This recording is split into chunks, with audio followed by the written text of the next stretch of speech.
안녕하세요. 월세고수TV의 최영식입니다. 네, 오늘 알려주실 내용은 무엇인가요? 네, 오늘은 지난번에 저희가 현재 시장 상황이 오피스텔에 되게 안 좋은 이유들에 대해 설명을 해줬었고 어떤 물건에 투자해야 되는지까지 잘 설명을 해드렸었죠. 급매 매물이 어떤 시장 상황인지 말씀드렸어요. 오늘은 상가 얘기를 좀 하려고 합니다. 상가는 지금 오피스텔보다 더 심한 상황이에요. 뭐 상업용 부동산이 침체가 많고 그 다음에 공실화, 양극화 이런 속에서 투자 시장도 계속 안 좋아지고, 그리고 상업용 부동산 저희가 시장에 있으면서 느끼는 건데 정말 거래가 없다. 그리고 매수자와 매도자 간의 간극이 큰데 매수 자체가 없다라는 느낌을 많이 받고 있습니다. 그럼 이 시장에서 진짜로 상가가 그렇게 관심이 없을 만한 물건이고 기피돼야 되는 상황인가 라는 생각에서 상가가 가진 장점과 상가 투자를 어떤 분들이 하는지를 좀 설명을 드리고, 이럴 때 실제 시장에 나와 있는 매물들, 또 최근에 보면 10년 전에 분양했던 상가 가격보다도 정말 좋은 입지에 괜찮은 물건인데도 분양가보다도 떨어진 가격들에서 거래가 되는 물건들이 있거든요. 그런 물건들은 어떤 물건들인지 한번 살펴보도록 하겠습니다. 그리고 그런 물건 투자할 때 어떤 점을 주의하고 또 어떤 점을 봐야 되는지까지 실제 시장에서 어느 정도 형성이 되어 있는지 이런 것도 살펴보시면서 여러분들이 좀 물건에 대한 투자에 대한 감을 찾았으면 좋을 것 같습니다. 자, 그러면 그래도 상가 투자하는 이유라는 내용으로 먼저 정리를 해볼게요. 첫 번째는 지난번에 오피스텔이 시장가에 떨어지는 이유 중에 가장 큰 이유는 세금 문제였다라고 말씀을 드렸잖아요. 역시 이 세금과 규제에서 상가, 상업용 부동산은 좀 되게 자유로운 편입니다. 특히 내가 매매 차익이 큰 주거하는 부동산이 갖고 있다. 뭐 예를 들면 뭐 강남에 있는 아파트라든가 양도세가 1주택일 경우와 다주택일 경우 차이가 크잖아요. 근데 상가를 가지고 있으면 이 주택수에 영향을 미치지 않아 되게 자유롭습니다. 그래서 영향을 미치지 않기 때문에 부동산 규제에 자유롭다라는 게 상가 투자를 희망하시는 분들이 갖는 이유 중에 하나입니다. 가장 큰 이유라고 좀 보여져요.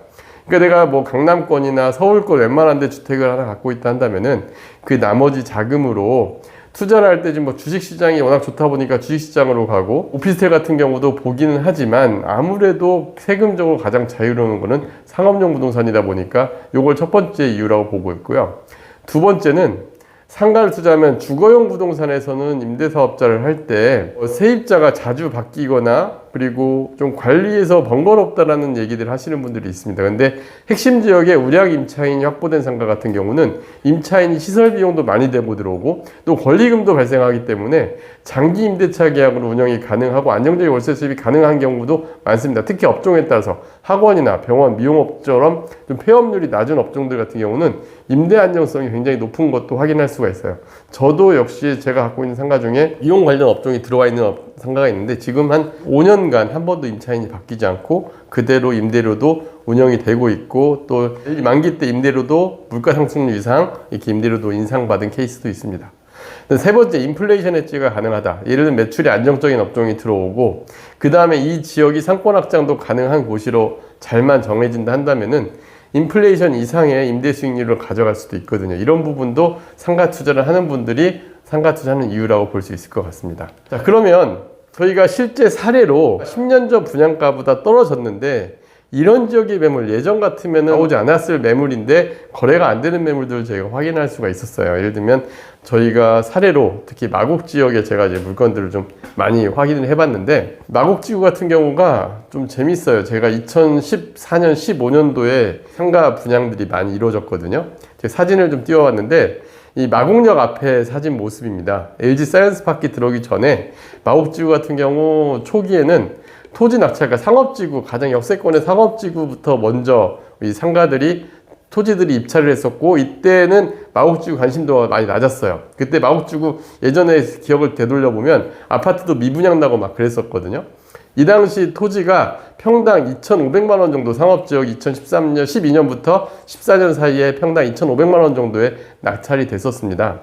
그런데 마곡지구 가장 핫할 때는 이보다 떨어진 지역, 업무지구 토지들이 평당 4천에서 5천 정도의 낙찰이 됐었어요. 그러면 이게 뭐냐면 그대로 이 상가 분양가에 영향을 미칩니다. 그래서 가장 좋은 입지의 상가들이 지금 2층 상가 10년 전에 오늘 제가 예를 든 물건 자체도 그 상업지역에 위치해 있고 역출구 바로 앞에 위치해 있는데 전용 평당 2층 상가가 대략 한 3천만 원 정도 평당가가 분양이 됐었고 초기에는 프리미엄 붙어서 막 거래가 됐었는데 이제 상가는 상권이 안정화되고 여기 마곡역에 있는 상가들이 특징이 뭐냐면 LG 사이언스파크 들어오는 시기, 그 다음에 요 직장인들 그리고 나머지 기업들이 들어오는 시기와 상가가 준공된 시기가 차이가 있다 보니까 처음에 임대료가 좀 힘들었었어요. 그리고 공실기간도 좀 있었고 임대료가 올라오는 기간이 좀 오래 걸렸습니다. 그러다 보니까 지금 현재 수익률이 그렇게 좋지 않은 상황에서 오래 보유했던 거죠. 그러니까 신도시 상가들이 이런 부분들 좀 단점이 있습니다. 실제 그래서 마곡에 있는 상가 현재 나와 있는 거는 2015년도 당시에 4억 7천에 분양했던 게 현재 4억 3천에 매물이 나와 있습니다. 이 물건 같은 경우 저 영상에서 보시면 아시겠지만 역출구 바로 앞에 있고 또 이 광장처럼 갖춰 있고 배후에 LG 사이언스 파크도 갖추고 있는 제가 보기에는 물건이 나오기 힘든 매물이었는데 아무래도 이제 자금이 급하거나 사정상 좀 급매로 나온 케이스가 이런 매물들입니다. 그럼 4억 3천의 매물인데 임대료는 1,500에 165만 원. 임대료도 좀 현재 주변 시세에 비해서 좀 낮게 받은 거죠. 왜냐하면 임대차 보호법에 의해서 처음에 낮은 임대 책정을 하면 5% 이상 인상을 못하라는 제한이 걸려 있다 보니까 임대료도 주변 시세 대비 낮게 걸리는 거죠. 이런 것도 투자하기 전에 좀 자세히 주변 시세라든가 이 상가가 나갔을 때 새로운 임차인이 들어왔을 때 어느 정도 임대료를 받을 수 있는지를 예측해보고 투자를 해야 되거든요. 근데 이 물건 같은 경우 4억 3천에 매입을 하면 약 한 4.46% 세금이나 이런 걸 다 감안했을 때 4.46% 정도의 수익률인데 이 정도가 좋은 수익률이냐 치면 사실은 저희가 경기도 신도시의 학원가 상가나 뭐 이런 데들 그 전에 6%대 이런 수익률에 비하면 낮은 수익률로 보이지만 사실 마곡지구의 역출구 앞에 그리고 배후 인구 감안해보면 현재 서울시 상가 수익률로 보면 이 정도면은 그래도 예전보다는 많이 좋아진 수익률이다. 그래서 이런 부분에서 좀 접근해본다면 괜찮은 매물 가치로 보입니다. 그 다음에 신도시 역세권 상가도 제가 비교를 해봤는데 여기는 이제 신도시에도 중심 상권에 이런 상가들이 있어요. 지금 역 출구 앞에 미용실로 맞춰져 있는 상가입니다. 여기도 3억 5천 정도의 분양가였는데 현재 매매가는 3억 1,900에 나와 있는 매물이에요. 이거 같은 경우도 수익률은 우리가 대출 감안하고 보면 세금까지 감안하지 않으면 6% 이상 가는 수익률인데 이런 매물 역시도 중심 상권에서 충분히 안정적인 수익이 가능한 매물들이죠. 그러면 제가 이거를 한번 물건 유형별로 우리가 분양가 마이너스 상가 투자해도 괜찮은 시장에 어떤 물건을 봐야 되느냐 가이드를 한번 잡아봤습니다. 첫 번째, 서울 역세권의 업무지구 같은 경우는 배후 업무지구 갖춰져 있고 역세권에 갖춰져 있고 중심 학원가나 뭐 이런 지역이라 한다면 현재 서울 역세권은 투자 시장에서 적정 수익률은 보통 매물들이 3% 중반에서 4% 초반에 나와 있어요. 그런데 급매로 나오는 것들을 보면 가끔 4.5% 해당하는 매물들이 있습니다. 오늘 예시를 든 매물이 바로 그런 매물들이죠. 서울 역세권 같은 경우는 매물이 많지도 않고 또 그 다음에 수요자는 의외로 생각보다 많아요. 왜냐하면 서울 아파트나 다른 주거용 부동산에 비하면 수익률 괜찮은 편이거든요. 그래서 투자 시장의 적정 수익률은 4.5%로 이루어져 있는데 여기에서 투자 포인트로 3에서 5억대 가지고 돌아본다 한다면은 아까 보신 그런 매물들을 볼 수 있을 것 같고요. 신도시 역세권의 중심 상가들은 현재 5에서 5.5% 그러니까 만 세대 이상 배후 수요가 갖춰져 있고 역세권에 있고 아까 얘기한 미용실이나 이런 업종으로 맞춰져 있는 물건들은 2에서 4억대 투자도 가능합니다.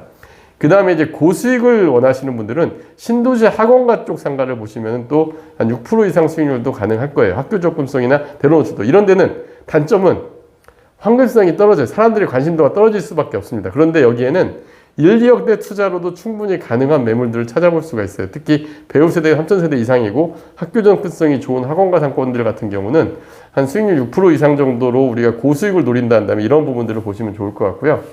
그 다음에 이제 안정적인 투자 원하시는 분들은 단지 내 상가들도 많이 선호들을 하십니다. 그랬을 때 배우 3,000세대 이상의 중심상가 접근성이 양호한 건들을 자세히 보신다 한다면 수익률 5에서 5.5% 임대가 맞춰져 있는 이런 물건들을 본다 한다면은 적정 물건을 찾을 수 있지 않을까 생각이 듭니다. 상가는 임차인 업종, 인구 확장 가능성 모든 요소를 좀 고려하시고 현장도 많이 가보셔야 돼요.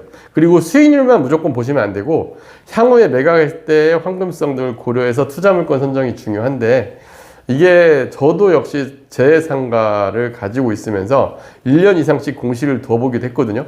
뒤에 뭐 LG 사이언스파크라는 정말 괜찮은 배우를 두고 있었음에도 불구하고 임차인 업종에 제대로 맞춰지지 않으면 공실 기간이 길 수도 있다라는 걸 염두에 두고 들어가셔야 돼요. 그래서 그만큼 디테일하게 보시고 세부적으로 현장도 가서 보시면서 물건도 찾을 필요가 있는데 2020년 현재 분양가 마이너스 상가들이 꽤 생각보다 많이 있습니다. 그래서 좋은 옥석을 잘만 고르신다 한다면은 안정적인 임대 소유 가져가고 또 내 주택에도 세금적 영향을 안 미치면서 좋은 투자를 할 수 있는 곳이 또 상가 투자가 될 수도 있으니까 상가라고 해서 무조건 배제하기보다는 그래도 괜찮은 매물 찾을 수 있는 기회로 활용하시면 좋을 것 같습니다. 감사합니다.